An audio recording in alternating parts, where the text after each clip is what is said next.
You're listening to A Climate Change. This is your host, Matern. I've got Garrett Nilsen on the program today. Garrett is the Deputy Director of the Department of Energy for Solar Technologies or Solar Energy Technologies Department. Great to have you on the program. We talked once about, I don't know, a year to 2 years ago, so it was a great conversation and love to get an update on what's been happening. And thanks and welcome to the program. Yeah, it's great to be back, man. Always lots going on. Exciting times in solar as always. Yeah, well, tell us a little bit about your background and what brought you to this, working in the environmental space as a young person. So it's funny, working in solar energy actually goes all the way back to when I was a Cub Scout. Ultimately, when it all kind of came together after college, where I was sitting in the dentist office of all places, and I read an article in National Geographic that talked about covering a certain percentage of America's urban and suburban rooftops in solar. And if we could do that, we could power a very appreciable amount of America's electricity needs. And that's where it all sort of came together. It took a little while longer to actually get into the solar space. I ended up going back to grad school and things like that. But then shortly after the grad school, about 13 years ago now, I was lucky enough to land a job at the Department of Energy and still here and still doing the work. So tell us a little bit about your background in the Department of Energy and what's the nature of your position and how many people are in your department and all of that. So I'm the Deputy Director of the Solar Energy Technologies Office. We sit in the Office of Energy Efficiency and Renewable Energy. And so we are what's called an applied research office. So we are given money by Congress to fund research, development, in some cases demonstration programs, to move up the maturity level of different technologies related to solar energy and also reduce barriers to solar energy as well. So a preponderance of our work and funding goes to exploring new kinds of solar cells, how solar cells and systems themselves degrade over time, concentrating solar thermal technologies, grid technologies, helping with the commercialization of promising technologies that aren't yet ready for private sector funding. Our office's annual budget in fiscal year 24 was $318 million, and we have just over 100 people in the office. So it's a big place with lots of exciting work going on. It's a fun place to be, and we get to work on a lot of different exciting and interesting topics for the country. Tell us what progress has been made since you've been at the DOE on getting solar to be cost affordable for the utility industry as well as rooftop solar. So I was lucky enough to join right when the DOE was launching what was called the Sunshot Initiative. So through years of work in terms of funding research, again, reducing barriers and things of that nature, and of course, with some help of the massive scale of manufacturing that's taken place across the globe, we saw the cost of solar at the utility scale drop from many multiple dollars a watt down to in the neighborhood of about $1 a watt where we sit today. And so dollar a watt was identified as that was the amount where we saw that it was price comparative with the other assets that are on the grid, such as coal, natural gas, and nuclear. And so, with that huge drop in cost, that's also led to a corresponding increase in deployment. So when I first joined, we were in the neighborhood of probably 0.1% of America's electricity was coming from solar, maybe a little bit more. As of today, through August of 2024, over that 12-month period, solar provided 6.5% of America's electricity needs. And so that's a really exciting growth of, almost like 60x from where we were previously. And so now, solar really is a large and growing asset in the US and continuing to be a preponderance of new assets installed. What's the growth curve look like if we continue growing solar out the way we've been growing it for the last, say, 10 years? Where's it expected to be in 10 years from now? Well, so we're growing rapidly. I forget the exact number of where we might be in 10 years, but we've done a lot of research over the last few years on what is the installation rate that we need to have in order to be able to hit at least Biden administration decarbonization goals. So in 2023, we were looking in the neighborhood of 35 to 40 gigawatts. So that puts us kind of on a good curve. Of course, there are continued challenges that are going to need to be overcome as solar is still a nascent technology compared to the more established fossil assets or nuclear assets. But the growth curve is there, and we're actually getting close and being on the curve that we need to decarbonize the economy. But of course, there are always headwinds and always something interesting happening in the solar space. So we try not to take any of it for granted and continue to think about how we drive down barriers. In that respect, we've heard a lot about that China is producing a lot of the solar cells. What are we doing, and what has the IRA done to bring back or to create some more solar manufacturing in the US, and also to create a technological edge such that our solar technology is cheaper and more cost effective than our competitors? Yeah, so there's a couple items to unpack there. So, maybe first to kind of set the context for how much, China can potentially control this industry. China has hundreds of gigawatts of capacity along each of these elements of the supply chain. And so the Inflation Reduction Act has really been focused on providing incentives to allow American companies to be competitive along each part of the supply chain. And so we've seen a huge growth in manufacturing since the Inflation Reduction Act passed, particularly in module assembly, which is one of the quicker to set up portions of the supply chain, where we're kind of in the neighborhood of tens of gigawatts of module assembly taking place in the US. And we're almost at the point where we're installing as much as we're making here, which is a great development, and has been a huge growth since before the IRA was passed. Now, there are still elements further upstream where we're looking to develop more capacity. So cells have not quite come online as quick as we had expected. Same can be said for ingots and wafers. So there is still certainly some work to be done to have an entire domestic manufacturing supply chain. But we are seeing a lot of growth in the crystal and silicon space. I do have to say that, where America does lead the world and where we lead both manufacturing capacity and technologies in cadmium telluride, we're obviously home to the preeminent cadmium telluride module company in the world, First Solar. And so First Solar is, investing a great deal in terms of domestic manufacturing. They make up about 20% of our market, give or take, and really kind of a big driver in the utility space as well. And so our office, we're really trying to fund research at labs and universities to continue to push the ball forward on silicon solar and trying to kind of, maintain or take that technical advantage there, while also trying to make sure that we're for sure keeping our advantages in the cadmium telluride space. And we're also looking even into the future in a world where potentially tandem devices, where you have two different material sets stacked on top of each other to reach higher efficiencies, which we kind of see as one of the big potential futures for solar energy, something where America can lead and really kind of, push and try to dominate that technology space. So, in terms of Telluride, tell us a little bit about that technology and why it's maybe superior. Well, I wouldn't go so far as to say it's superior to silicon, but it is a different kind of material set. And so it is what's called a direct bandgap device, while silicon solar cells are what are called indirect bandgap devices. So that's a exciting space for us, again, because we have the manufacturing capacity here. We obviously need to make sure that we maintain supply chains for cadmium and tellurium. Some of those are byproducts of copper mining and things like that, so they're not mined directly. So we need to be conscious about that we're getting enough material to be able to manufacture this out and large. And that leads to, more generation per amount of labor it takes to put something on a rack and put it out in the field. And so it has some advantages. Silicon has its own advantages as well, just given the massive supply chains that are behind it and the cost curve that it is on as well. So I'd be reticent to say one is, definitively better than the other. They both have kind of their own unique characteristics that allow them to provide, critical roles in different parts of the solar energy market.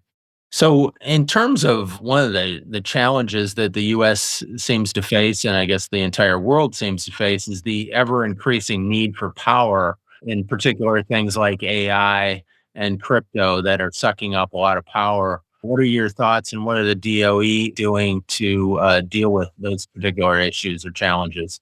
Yeah, so this is a topic that's on the top of everybody's mind. I would expand it a little bit further beyond just simply data centers for things like AI and crypto mining or whatever it might be. We're also seeing, a large transition to the electrification of the US economy, increasing numbers of EVs on the road, increasing numbers of people trying to electrify their homes.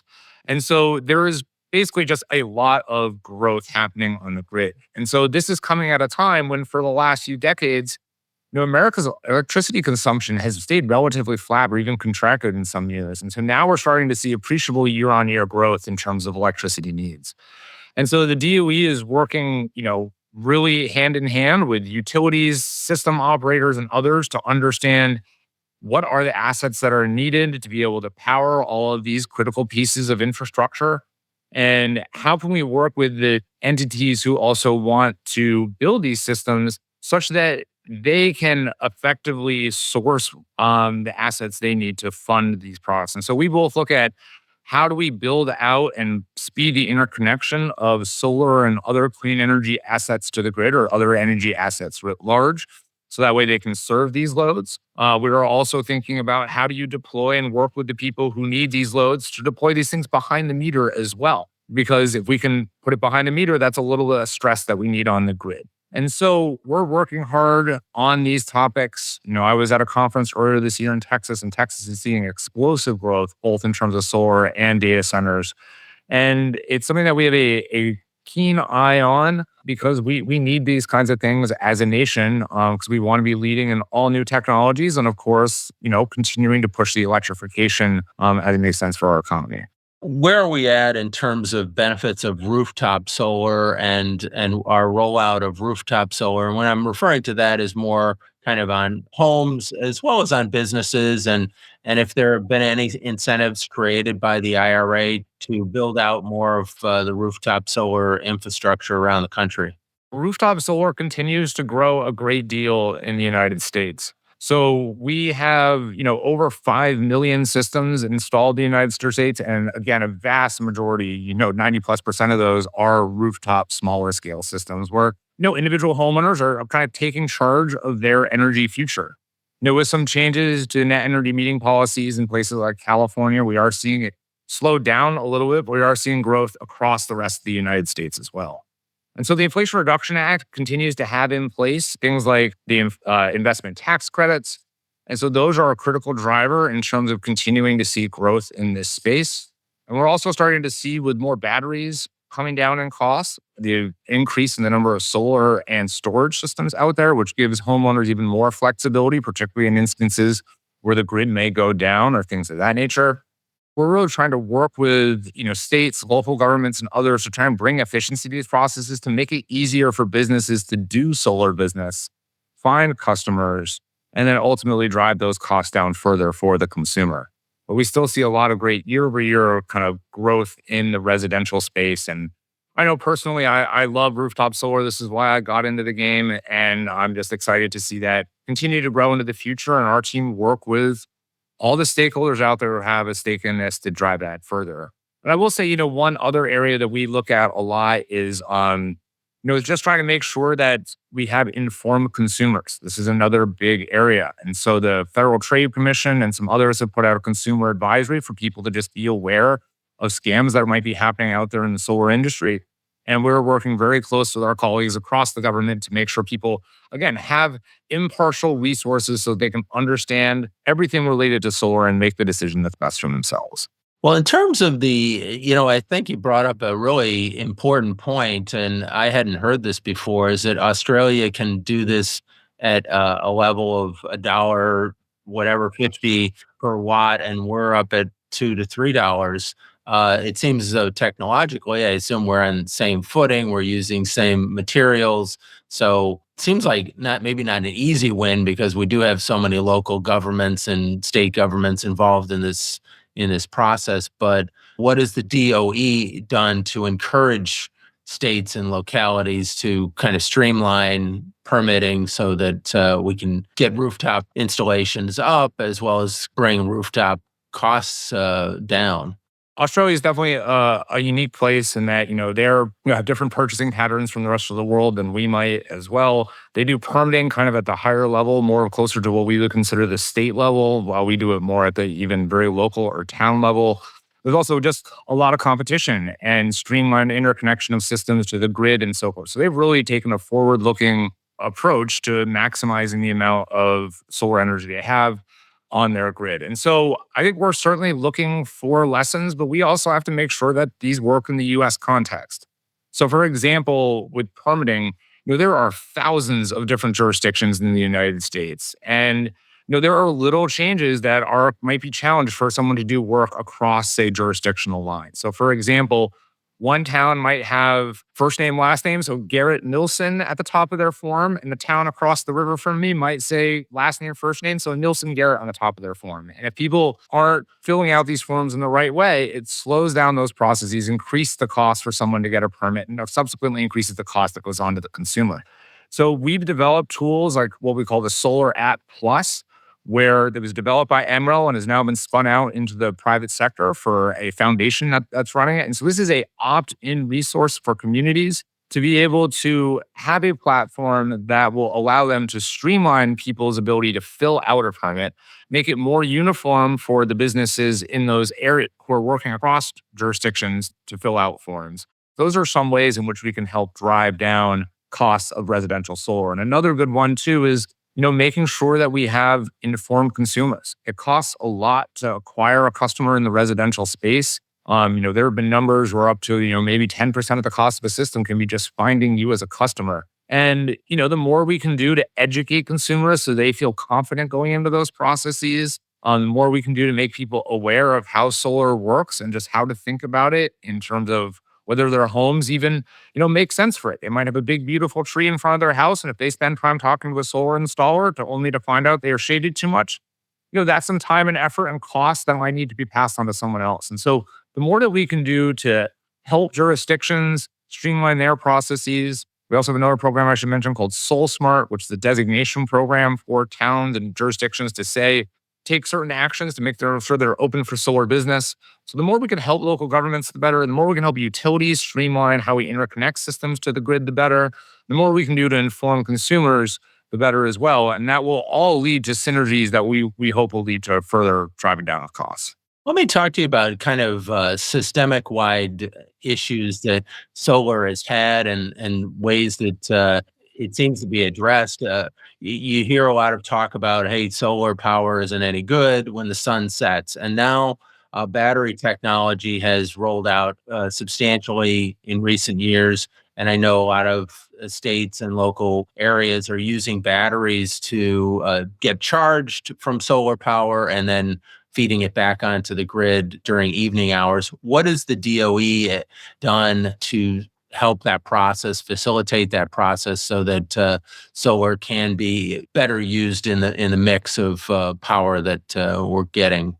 So, the way I view our office in the Department of Energy writ large is, we're kind of tool makers. And so we want to make sure that the right tools are in the toolbox of a utility, of a homeowner, whoever it might be, to be able to either go solar or integrate solar onto a grid. And so, we spent years funding research and developing technologies that will allow solar to more seamlessly interplay with battery energy storage. So that makes it just really easier for things to operate for both from the homeowner's perspective, from the grid operator's perspective. So they maintain reliable and resilient energy systems. And so part of these are coming up with new ways to visualize how the systems are working. Part of these are developing new tools or way to think about kind of the net load of a home. Because if you think about a utility, they only see what comes out of my meter. But behind my meter, there is some sort of consumption going on. My fridge is kicking on, my HVAC or things like that. There's some amount of generation going on my solar system is producing. And so they need to understand what those net loads are and what to expect and how to project those into the future. And we've run things like our net load and solar forecasting prizes, where we bring together technical development teams to develop, modeling tools that can project and predict into the future what loads are going to be. So that's kind of one example there where we're really looking to work with utilities and the grid operators to make sure they have the tools they need to understand how the grid will work and make sure that the interplay with solar plus storage works well. One final area that we're looking at really hard is also understanding how solar and storage can be used in what are called black start situations. So if there is a power outage, you need some initial assets to come online first to help start up the other assets on the grid. So this has traditionally been a role filled by kind of inertial-based assets, think about coal plants or things like that. But we've been, taking the effort to make sure that we're proving out that solar and storage assets can play those similar roles, and we're seeing that they can. And so it's a combination of both hardware and software development, and then making sure that we're testing tools and getting them in the hands of the end users who need them to make sure that they are comfortable with them. Because at the end of the day, we all want our lights on when we need them. And we're just developing the tools in the toolbox such that any party on the grid or interacts with the grid has what they need to do their day-to-day operation and live their life. Well, in terms of the grid and the build out of the grid, that's another topic that often comes up in things that I'm reading about the challenges of building out a grid and it's related to the increase in electrical usage that is, as you just outlined, more electrical cars, more data centers, all this stuff. What progress have we made in the last 4 years regarding building out the grid and kind of are we on a good trajectory to continue the build out in the ways that are necessary? Under this administration, they've established groups like a grid deployment office inside the DOE that have gotten a very large amount of money, particularly from the bipartisan infrastructure law, to help improve the electric grid. And so this can be anything from reconductoring wires so that they can carry more capacity on our transmission grid, all the way through to using different kinds of tools at either the transmission or local levels on how to manage the energy that's on the grid itself. There's literally been billions of dollars of grants been spun out over the last few years. Of course, what's always a challenge is, the government passes laws such as the infrastructure law, and it takes some time for these to get the money to get to the right party for work to start. The good news is a lot of this money has been awarded to date. So I really expect over the years to come that we'll see continued improvements in terms of the technological ability for our grid to absorb and use more renewable assets, absorb and grow to fulfill the growing electrification needs of the US as well. So, kind of circling back to what we had talked about of production of solar panels on U.S. soil, where are we at now in terms of percentage of panels being produced here? And is there a goal at the DOE to increase it? And kind of what is that goal? In the long term, we really want to make sure at a minimum that we can, assemble the modules and build the modules that we want and need for the US inside of the US. I mean, that was, the starting goal of the Biden administration. Of course, if we could reach a point where we're able to export stuff, that would be great, but let's start in country first. And in terms of module assembly, the final step, we're getting pretty close in terms of the number of gigawatts of module assembly in the United States compared to the number of gigawatts that we deploy in a given year. This is really kind of come on the back of the incentives from the Inflation Reduction Act, and we're really excited to see that growth from both companies like First Solar on the CAD/TEL side, but also an increasing array of companies in the crystal and silicon side as well. Where we are still, hoping to see additional growth is in the form of cell manufacturing, ingot and wafer manufacturing, and polysilicon manufacturing. These have come along a little bit slower. These are generally very large investments needed to build these facilities. And folks want to make sure that they have, offtake agreements and things like that in place before they make these large investments. And so this has also been further complicated by things like, changes in interest rates, continued kind of global pressure in terms of the overall cost of solar. And we're hoping to see continued growth in those areas. And we're trying to think about how we can actively help companies who want to build stuff further upstream here in the United States. On the module assembly side, we've seen great growth, and we're reaching the point where we really hope to see that the amount of manufactured here in the US corresponds with the amount that we're deploying. And that would be a really great first step towards building out a complete supply chain. Now, I understand that it's challenging for large plants to build facilities where they're going to have enough skilled workers that are available, particularly in an economy that is fairly close to full employment.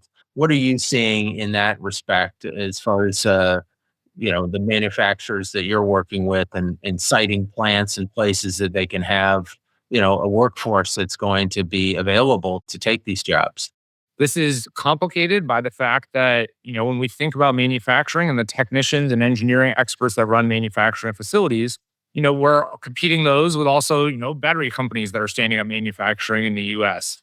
Other components of the supply chain that are standing up manufacturing in the US, like inverters or other portions of the solar systems. So there's a lot of competition that does give a lot of opportunity for people to get very well-paying jobs in these spaces. An example of how our office is trying to help is we've launched a prize, which we call the Upskill Prize.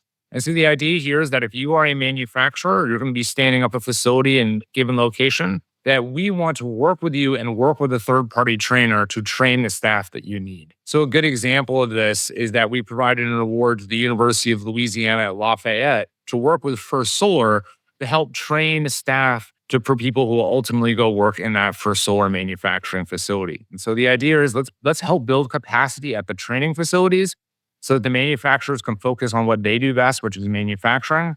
And so we're eager to see other people take advantage of this funding opportunity as well.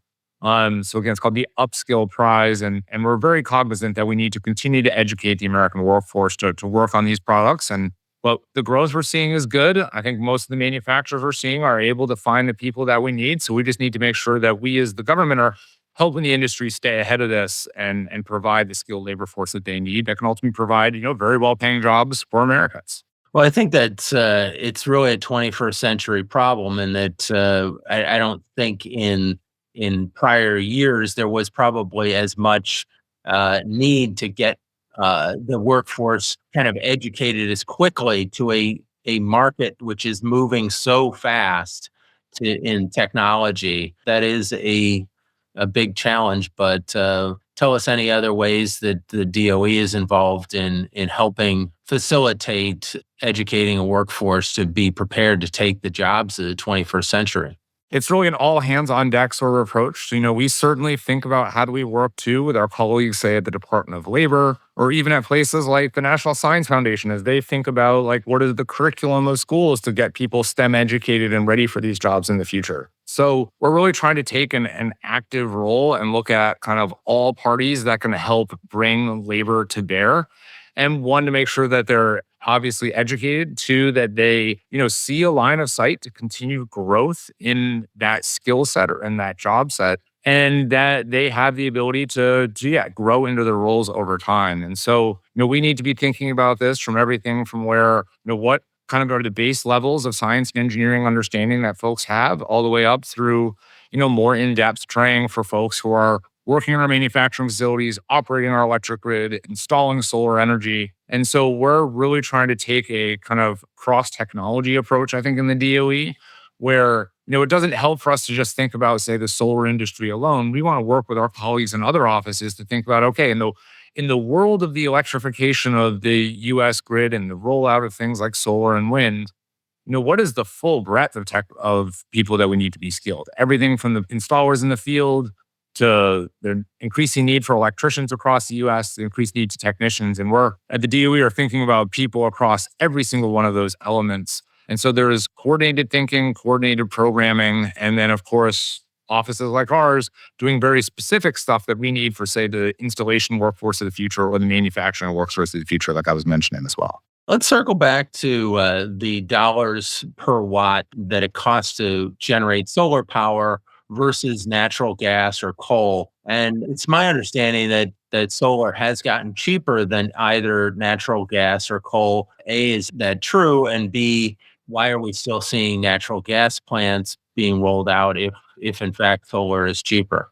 Lazard puts out a great kind of chart every year, which shows kind of the breadth of the different costs for installing a given system across energy technologies. And there is, of course, some spectrum in terms of the cost of installing a system. This might correspond to either geographic differences, labor cost differences, and a variety of things. So it's hard to pin down, say, one exact number for the states. But when we look at the latest version of this Lazard chart, and I'm happy to kind of point out where to find it for you, is we see solar and wind, even unsubsidized, as kind of the lowest cost energy producer out there. Of course, as we mentioned earlier, there are some limitations in that we have to be able to generate electricity when obviously the sun doesn't shine or the wind doesn't blow. And we're seeing that solar plus storage system, the wind plus storage systems are increasingly able to fill this gap. But, as we think about the different values of different energy systems or different energy technologies, we need to acknowledge that, things like natural gas can play a strong role in terms of ramping up or ramping down, playing that capacity role as we roll out more storage and more renewable energy assets.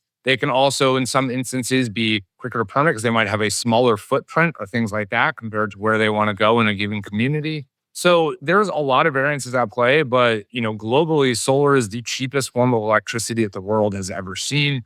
In the US, solar and wind continue to be the cheapest form of electricity. But there's, as we think about it in kind of all of the above approach to energy, we need to make sure that we're playing to the strengths of different technologies as well as we see the further growth of solar and wind and that kind of electrification on our grid grow. So it's hard to say that there's kind of one thing in one instance. Everything is a little bit unique in its own way. But at the end of the day, we want to make sure that we're deploying the assets that will keep the lights on and make sure we have a reliable, resilient, and secure electric grid. I greatly appreciate you coming on the program, Garrett, to share with us about what's going on in your department at the U.S. Department of Energy, Solar Energy's Technology, and the great work that you're doing over there. Maybe you can tell us kind of what's on the horizon, exciting projects that you're particularly excited about rolling out in years to come. We always have a lot of really interesting stuff going on. I think I kind of alluded to it earlier, but I think one of the big efforts that we have going on that will be particularly important is our work on interconnection of assets to the grid. Right now, there are terawatts of renewable energy assets sitting in interconnection queues around the country, particularly for large scale systems.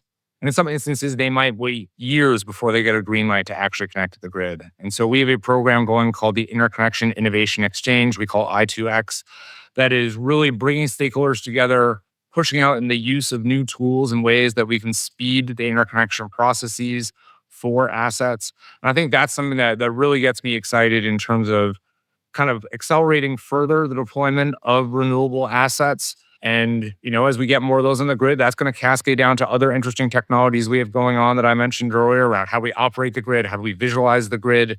And even further into the future, what gets me excited is some of the work we're doing in our concentrating solar thermal space, where we're particularly looking at how we use thermal energy for industrial processes. Industrial processes are a large source of carbon in the United States, and they might be able to benefit both in terms of carbon reduction and or cost reduction by figuring out new ways that we can bring thermal assets to bear to provide energy for those thermal processes. So that's really exciting too. There's always more going on, but there's a couple that top of my head, both in terms of the nearer and longer term of what we're working on. And just maybe you can give us a minute more about the thermal energy stuff. We hear about that in terms of making concrete or steel or things like that, which require a lot of heat or a lot of energy. What is the way that solar could be involved to help green those processes? We started to fund some work or some initial kind of demonstrations of how it could be used, particularly in like the food space or the chemical processing space. We're really looking at how you could co-locate basically mirrors to create heat to then deliver those to those facilities for whatever use they might need. Getting to higher temperatures is something that we think that the solar thermal space can help with. Maybe working in concert with other thermal assets as well to maybe reduce the amount of, say, natural gas you might need to get to high temperature processes. Of course, the big challenge here is that these are generally big assets and big investments in these facilities that last a very long time. And so we're trying to work closely with our friends in the Industrial Energy Office here in DOE to think about how solar can be integrated into these processes and be a clean source of heat for all of our industries around the United States. And so it's an exciting time with a lot of very interesting research to be done. So much more to come on this front.